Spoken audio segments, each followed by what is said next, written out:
தமிழிசை சவுந்தரராஜனிடம் காவல்துறை நடந்து கொண்ட விதம் கண்டிக்கத்தக்கது என்றும் திமுக அரசின் கோழைத்தனத்தை தான் இது காட்டுகிறது என்று பாஜக மாநில தலைவர் அண்ணாமலை தெரிவித்துள்ளார்.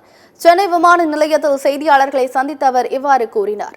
மும்மொழி கொள்கைக்கு ஆதரவாக 1,00,000 பேர் கையெழுத்திட்டுள்ளதாக குறிப்பிட்ட அவர் இதற்கு எதிர்ப்பு தெரிவித்தால் தமிழ்நாடு இரு மொழியிலேயே தேங்கிவிடும் என்று கூறினார். அனைத்து கட்சி கூட்டத்தில் கலந்து கொண்டவர்களுக்கு இந்தியாவில் உள்ள எம்பிக்களின் எண்ணிக்கை குறித்து தெரியாது என்று அவர் தெரிவித்தார். 2 மொழிதான் படிக்க வேண்டும் என கூறும் கனிமொழி ஏன் அவரது மகனை சிங்கப்பூரில் படிக்க வைத்துள்ளார் என்று அண்ணாமலை கேள்வி எழுப்பினார்.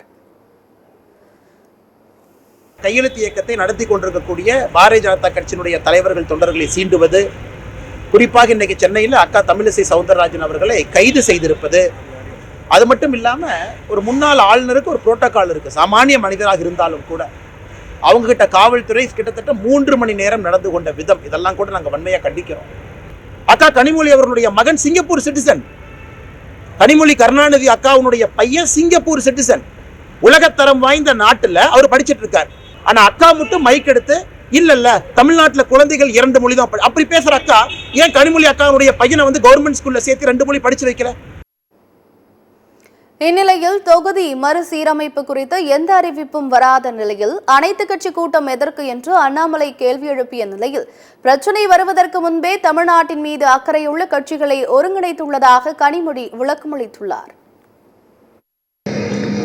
நாம் மக்கள் தொகையை கட்டுப்படுத்தி இருக்கிறோம். நமக்கு எம்பிக்களோட எண்ணிக்கை குறைக்கப்படும். கட்டுப்படுத்தப்படாத இருக்கக்கூடிய மாநிலங்களிலே அதிகப்படுத்தப்படும். இது எந்த விதத்திலே நியாயம் என்ற கேள்வியை தான் நம்முடைய முதலமைச்சர் அண்ணன் தளபதி அவர்கள் கேட்கிறார்கள். அதனால எங்களுடைய முதலமைச்சர் இந்த பிரச்சனைகள் எல்லாம் நடக்கும் வரை காத்திருந்து அதற்கு பின்னால் பேச தயாராக இல்லை. அது நடப்பதற்கு முன்னால், வருவதற்கு முன்னால் பேச தெரிந்த தலைவர் எங்களுடைய